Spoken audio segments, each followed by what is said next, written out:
Bonjour mes chers téléspectateurs, les fidèles abonnés de eNews 24 TV.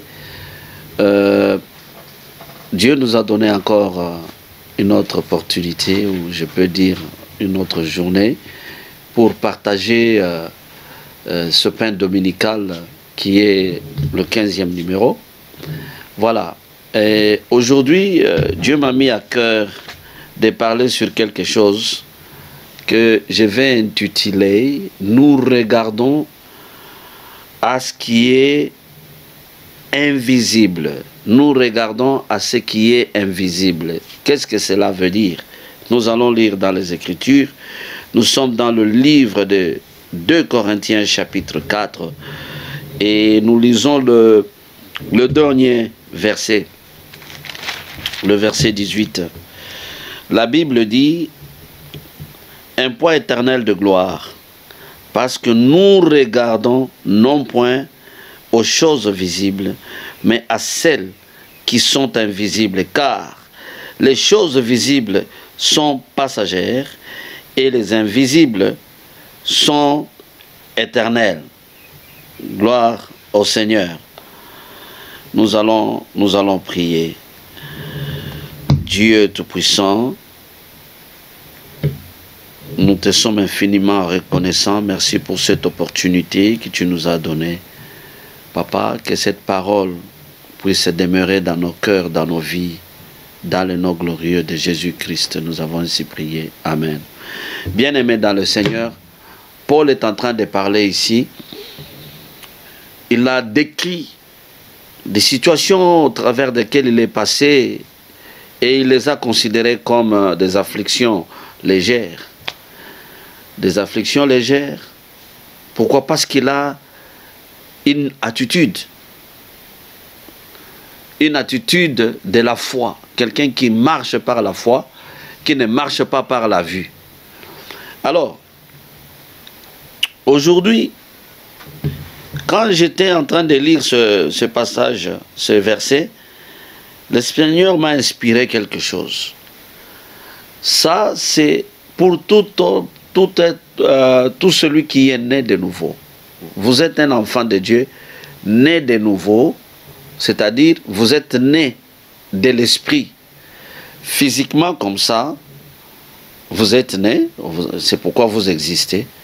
Spirituellement aussi, il faut naître. La seule différence, c'est que quand on est physiquement, cela ne dépend pas de nous. Hein. Nous sommes nés, vous êtes nés américains, ou australiens, ou congolais, donc belges, vous êtes nés. Vous vous êtes retrouvés de cette nationalité-là. Mais la nouvelle naissance, c'est un choix que vous portez. C'est un choix. Alors, quand vous naissez de nouveau, c'est-à-dire vous naissez de l'esprit, par la parole de Dieu, et vous êtes né de nouveau. Alors maintenant, quand vous êtes né de nouveau, physiquement on vous regarde, vous avez toujours la même physique, hein? Vous avez toujours les mêmes traits, on vous regarde. Mais spirituellement, vous êtes né. Alors quelqu'un qui est né spirituellement, qui est né de nouveau comme ça, il ne regarde plus aux choses visibles. Aujourd'hui, nous, enfants de Dieu, chrétiens, nous sommes en train d'échouer. Pourquoi? Parce que nous sommes en train de regarder beaucoup plus à ce qui est visible. Vous traversez des moments compliqués, vous traversez des moments difficiles, vous traversez des situations un peu qui déplaisent. Et vous avez oublié votre dimension de spiritualité. Et c'est comme ça que nous devenons beaucoup plus religieux. Nous parlons seulement, mais nous ne voyons pas l'efficacité, la puissance de la parole de Dieu. Pourquoi? Parce que nous regardons à ce qui est visible. Mais moi, je suis en train de vous dire ceci aujourd'hui.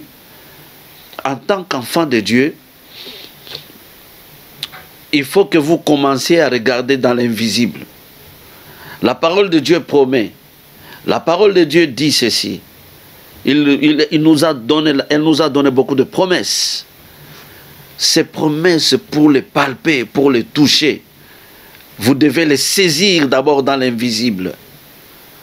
Ce n'est pas vous regardez d'abord un signe comme ça et puis vous dites voilà, je sens que c'est la main de Dieu. Non, il faut que là où vous ne voyez rien, là où vous ne voyez, ça commence dans l'invisible. Donc c'est ça. La Bible dit, je crois Hébreu, Hébreu 11, verset 1er, quand on est en train de nous parler de la foi. La Bible dit, or la foi est une ferme assurance des choses qu'on espère, une démonstration de celles qu'on ne voit pas. Démonstration de celles qu'on ne voit pas. C'est-à-dire, quand vous êtes né de nouveau, vous êtes appelé à marcher par la foi. On dit que la foi est une ferme assurance des choses qu'on espère. Qu'est-ce que vous espérez? De la promesse de Dieu. La guérison, la percée, quelque chose que vous espérez que Dieu le fasse pour vous. Mais ces choses-là, il faut les espérer. Il ne faut pas désespérer. Il faut les espérer. Et puis il dit, c'est la démonstration des choses qu'on ne voit pas. C'est-à-dire, ça commence dans l'invisible. Ça commence dans l'invisible. Ce qui nous manque aujourd'hui, nous chrétiens aujourd'hui, nous nous appelons chrétiens, ce qui nous manque, c'est ça. Parce que tous, nous marchons toujours par... Non, nous sommes conduits toujours par ce que nous voyons, par ce que nous sentons. Parce que la Bible dit, le juste vivra par la foi.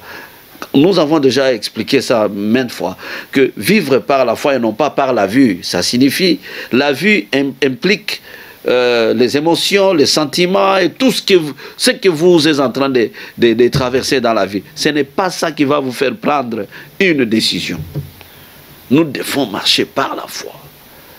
Donc nous attirons ce qui est invisible. Dans l'invisible, nous maîtrisons ce qui est dans l'invisible.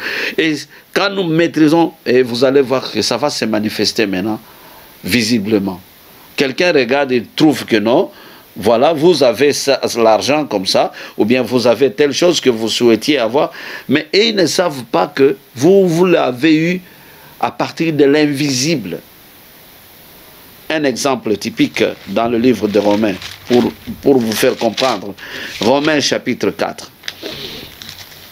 Romains chapitre 4, ici, je lis à partir du 17e verset. J'étais établi père d'un grand nombre de nations. Il est notre père devant celui auquel il a cru. Dieu qui donne la vie aux morts et qui appelle les choses qui ne sont point comme si elles étaient. Qui appelle des choses qui ne sont point comme si elles étaient. Espérant contre toute espérance, il crut et devint ainsi le père d'un grand nombre de nations, selon ce qui lui avait été dit, telle sera ta postérité. Et sans faiblir dans la foi, il ne considéra point que son corps était déjà usé, puisqu'il avait près de 100 ans, et que Sarah n'était plus en état d'avoir des enfants. Il ne douta point par incrédulité au sujet de la promesse de Dieu, mais il fut fortifié par la foi, donnant gloire à Dieu. Alors, ici, on est en train de parler d'Abraham, comment Dieu a promis à Abraham qu'il sera le père des nations. Il a changé son nom d'Abraham à Abraham. Il a appelé Abraham quand il n'avait pas encore d'enfant. Il lui a donné le nom. Il a dit que tu es le père des nations et tu auras une postérité comme ça. Tu auras comme ça.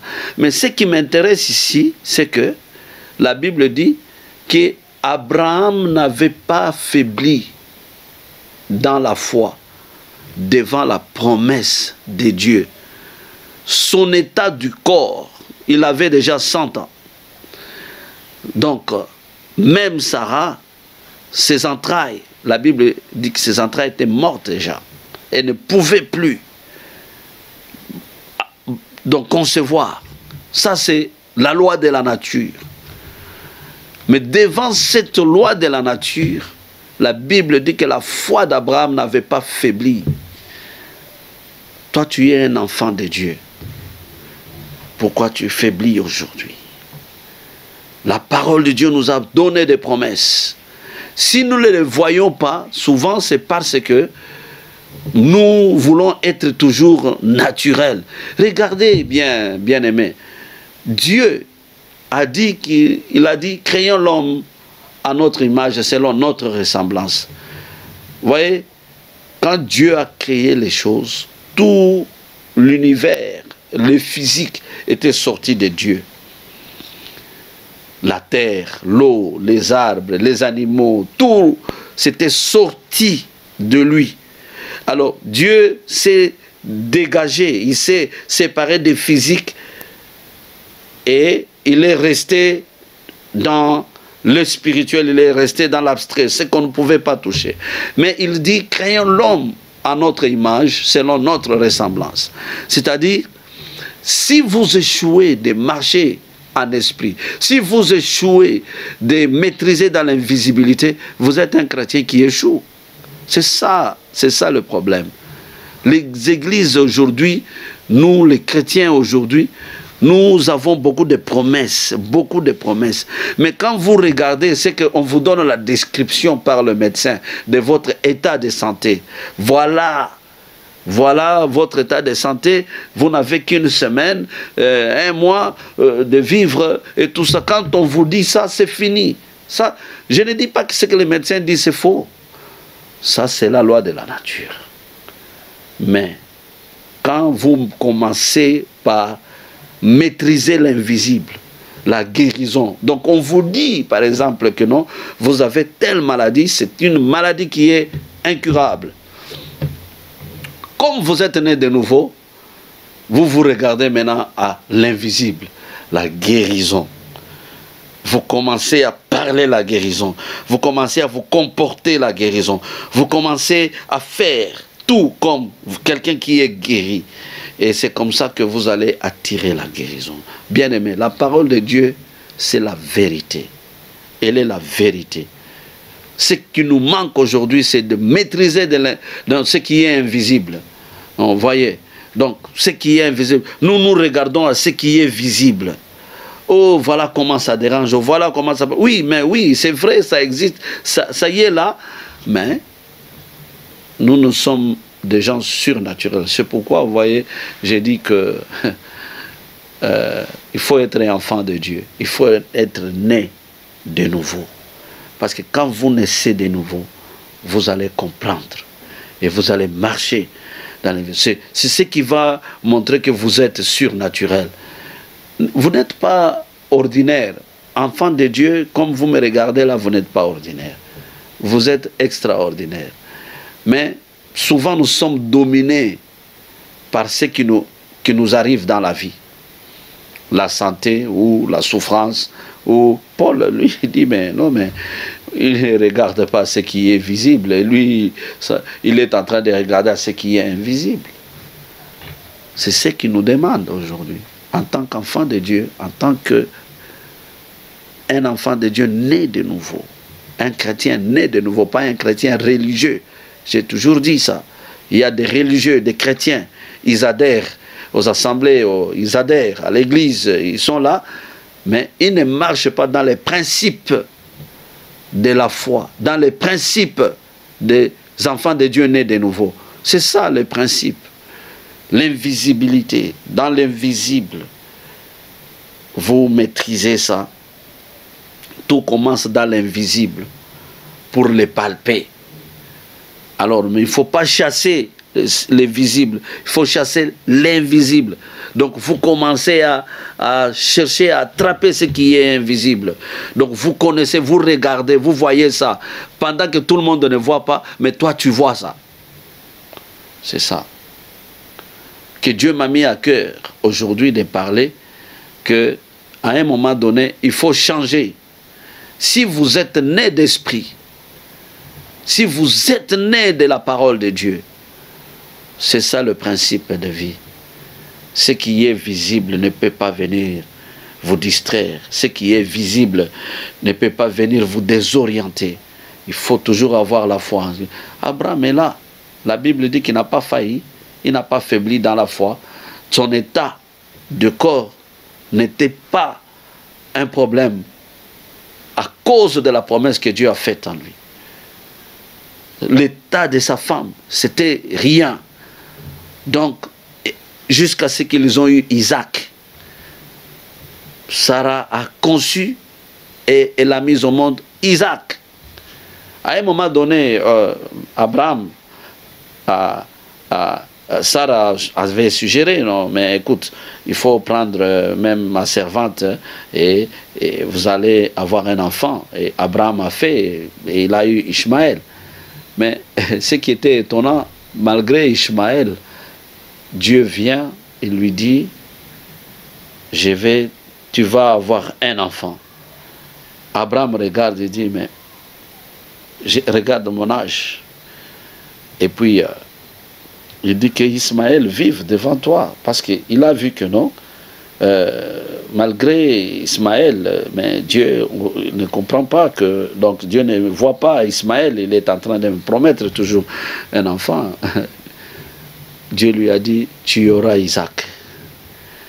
Cet enfant, tu vas lui donner le nom d'Isaac, parce que je vais faire mon alliance avec cet enfant-là. Bien-aimé dans le Seigneur, vous me regardez. Voilà une autre opportunité. Comment est-ce que vous marchez devant ce Dieu? Êtes-vous religieux tout simplement? Êtes-vous quelqu'un qui a adhéré seulement à l'église? Ou vous êtes un enfant né de nouveau? Naître de nouveau, c'est un choix. C'est une décision de ta part. C'est ton choix. C'est ta décision.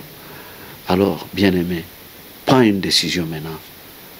Prends une décision. La Bible dit, à tous ceux qui l'ont reçu, il leur a donné le pouvoir de devenir enfants de Dieu. C'est-à-dire, vous prenez une décision. Naître physiquement, ce n'était pas votre propre volonté. Mais naître spirituellement, c'est votre propre volonté. Moi, je suis en train de prier pour vous. Seigneur Jésus, cette parole, qu'elle demeure dans nos esprits, dans nos cœurs. Celui qui a écouté cette parole et la met en pratique, puisse palper ta puissance. Dans le nom glorieux de Jésus, nous avons ainsi prié. Amen.